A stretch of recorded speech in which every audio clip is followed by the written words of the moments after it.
y'all, baby Send out here coming at you with another video. Now this has been one of my most highly requested videos, and I can honestly say more than any video that I have ever recorded ever in the history of recording life. This is probably the video that I dreaded the most recording, because as a mother, somebody who had 2 children 2 years in a row, and I was killed and stuff before that, it is extremely embarrassing to post pictures like this one.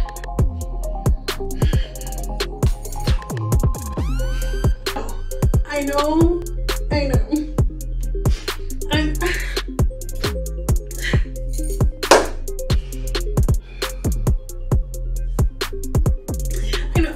I was like literally fluffy. See, what happened was I got married and stuff, and he loved me and stuff, and he was being all nice and stuff, and he was asking me to cook and stuff all the time, and I was cooking, and then we got married, and I was like, oh, I'm gonna have his baby. And then after I had his baby, then 5 minutes after that, I was like, oh, I'm pregnant again with another one of your babies. And I just had no time, like, all jokes aside, really big with my daughter. And it just, nobody tells you that if your baby's 6 pounds, like my daughter was 6 pounds pushing 7 ounces, and what happened was nobody really tells you that the baby's only going to be at the most, like with the fluid and everything, like 10 pounds maybe. So when you gain fucking 40, you know, you're not gonna lose it that quick, because the baby's only like 10 out of that 40. And then after that, you just kind of keep putting it on, and then you are happy. I call it love weight. A lot of women do not like to talk about this, or a lot of people in general do not like to talk about this, but there's a condition that I have, and I thought it was, I don't know what I thought it was, because literally, like most of my aunties on my father's side of the family, I'm not really sure if my uncles have it, but I know a couple of my aunties do, and I wish I could tell you the name of it, but literally it got like 37 letters in it, and I'm not about to sit here and embarrass myself on YouTube trying to pronounce the word. But basically it's when your sweat glands are too large. So, and it happened my whole life, like, and normally it happens in places where you sweat, so like in between your legs, like on your inner thighs, like maybe under your arms. It may happen to guys too. For me, it was just like under my arms and sometimes my inner thigh, and it was like under my arms or in between my legs, and I kind of thought that it was something that just happened. And what it is, mine was a very mild case, so it's the same thing as like if you was to get like a little white hair bump or something like that. That's what it was, but mine would come like under my arms. Now, they're like some of the people in my family, or even other people that I know. One of my clients is a nurse practitioner, and she told me that she's had clients that they come in, they have to lance them. They're about this big. So if you're a woman that has this condition, you are not alone. I know it's extremely embarrassing to talk about, but we had a patient who would have them about this big, but like under her arms, in between her legs, or anywhere that there's a sweat gland, and they would literally have to lance them and drain them. Nobody ever talks about it, because like I said, it's extremely embarrassing, which shit, it's embarrassing for me to tell you guys about it. Went on like my whole life, and I never looked into it to see what it was about. I'm like, it's hereditary, it's something I'm gonna have to deal with, just like these hips, you know what I'm saying? So anywho, after I had my son, I had got up to be probably on my highest weight. I had got to be exactly like 200 pounds, like on the money. And I'm only 5 feet even. So 200 pounds on a person that's 5 feet even looks like this. It looks kind of like this. You know, it's great. It's great. I know. Yeah. So I decided, because mind you, after going through this for years, I've had, you know, diet this, personal trainer that, workout this, like, oh, I'm not gonna do any carbs, or oh, I'm not gonna eat this, or I'm not gonna eat that, blah blah blah. And I'm just like, that does not freaking work for me. Like it just didn't work. And I felt like I would do it for a minute, and then out of nowhere I would just be like, I would get on the scale and more. And what I didn't even realize is that as I'm working out, my body's building muscle, but I'm seeing more weight being added on, so I would get discouraged and I'll go get a dope cheeseburger. How about that? Right before my liposuction, I looked like this. And this was very hard for me because at this point, I'm in my early 20s and I'm like, oh my God, like I can believe that I've let my weight get to this point. But my husband is absolutely amazing and he never made me feel like I got chunky. If anything, he made me feel like, I need everybody to be very aware that liposuction is not responsible for the way that my body looks today. Not that my body is like so amazing and like, oh, I'm super saucy and oh, my body looks so good. No, because I still have stretch marks. Like you can see, I have stretch marks here because I had 2 children, 2, not 1 but 2. So if anything, he made me feel like I was a little thick, you know what I'm saying? After liposuction, I went from an even 200 to an even 181. And as you can see on this picture, my body looks nothing like it looks right now. So at that point, that's when we get back to the whole thing that I was telling you guys about as it pertains to the condition that I had, that I just thought was something I had to deal with because everybody else that I knew that I loved dealt with it too. So like I said, after the liposuction, I'm like, okay, my body is still not perfection at all. Like I actually still have to do some work. But what liposuction did for me, it was like that, you know how most of us is that first initial 10 pounds that we don't see a difference in anything. And it's those first initial 10 pounds that if we're not getting any results, we're kind of just like up there and everybody else in the world. You know, and that's kind of where I was at. So after I got those 10 pounds off, I got to see my body a little bit more and what food made me do what, you know what I mean? So I hope that makes sense. So anyway, Sandra, hey girl, she ended up bringing me some skinny fats and it was this mushroom burger. And then right after that, I ended up having one of my clients bring me some cauliflower pizza.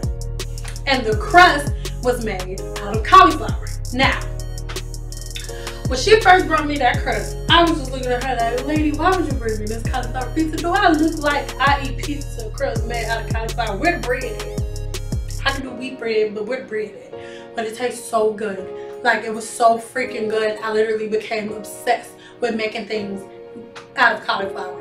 And when I say obsessed, I mean, first I made pizza crust, then I made taco shells, then I made cauliflower macaroni and cheese, then I made cauliflower steak. You name something that could be made with cauliflower, I make it. Because obviously, you can imagine that was like every day. So I went a full week with making replacements, not even purposely thinking of it, and I didn't eat any meat. Wasn't even thinking about the fact that I wasn't eating any meat. However, I did notice that I wasn't getting any outbreaks anywhere, like anywhere. And I remember I was like, oh, that's cute, that was nice, where the chicken at? And I went to Cane's, and I remember the very next day, that very next morning, I had Cane's. Probably, I had it for dinner. So I ate it late. It was probably like 7 or 8. I woke up in the morning and I had 3 over here and 2 over here. And I'm like, what in the hell? Like, let me try it again. And then I ate a steak, right? My husband grilled a steak. It was so good, so good.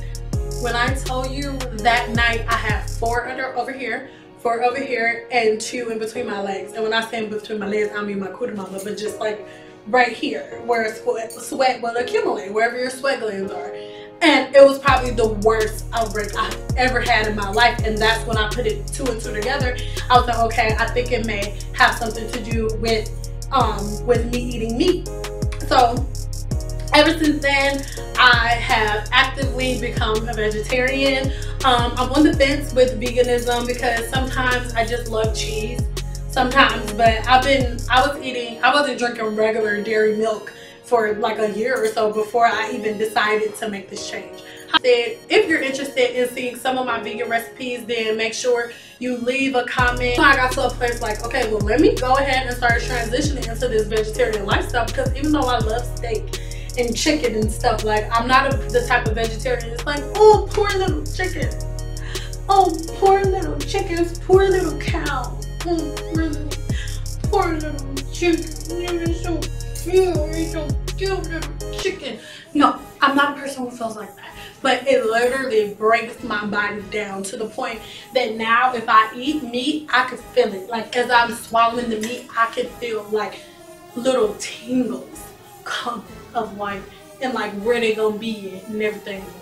You know what I mean? So that's pretty much how I've been trying to keep my weight under control. I have not been to the gym. Don't judge me. I have not been to the gym in about a good 6 months.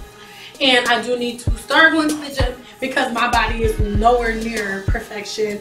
But I do need to start toning some things and stuff like that, and like doing some stuff like that. But that is pretty much it, you guys. Literally, my weight at this point is strictly like just me controlling what I eat, how I eat it, how I cook my food.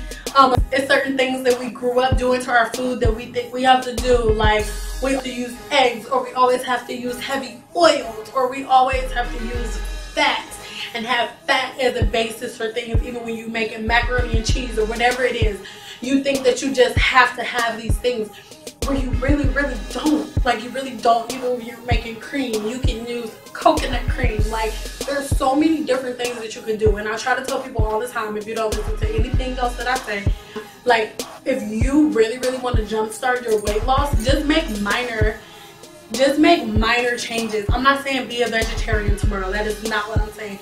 All I'm saying is, instead of you using regular butter, use vegan butter. Or instead of you using heavy whipping cream, use coconut cream. And they do have coconut cream that does not taste like coconuts. Like, just little things like that. And if you make the little subtle changes, then it's easier for you to grasp hold of that. Because most of the reason why we cannot lose weight like we want to is because we're not realistic at all.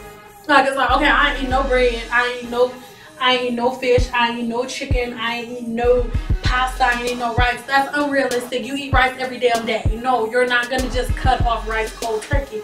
And that's where you end up falling off. You have to change your entire lifestyle with the way that you eat. So that is pretty much it. I hope it helped you guys a little bit, and I really hope you guys are not judging me about how fluffy I used to be. I'm so fluffy. But anybody told me how fluffy I was. Nobody told me how fluffy I was, and I thought it was cute, girl.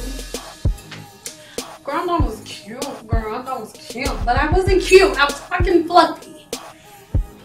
But I'm gonna do my part not to be fluffy anymore, and hopefully I can get some work done on these stretch marks. This man calls them my battle wounds, and he thinks that my stretch marks are sexy. So if you don't like them, bite me. Okay? So I love you guys so much, and thank you for all your continued support. Promise I have more videos on my weight loss coming soon. Comment below where you give this video a thumbs up. I'll make sure that I do my part. I'm posting like some of my recipes and stuff like that, and the different things that I eat to keep my weight under control. If you want to see more on what I eat on a regular basis, how I keep my body in control, and how I know my body, I know what it does, I know how it reacts to certain foods, and if I gain a little bit too many couple pounds, like just like a roll on one of these sides, I think over here, but I know what to do to get rid of that. And keeping your weight under control and stuff like that, then give me a thumbs up. And yeah, I'll see you on my next video. I love you guys so much. Don't judge me, promise.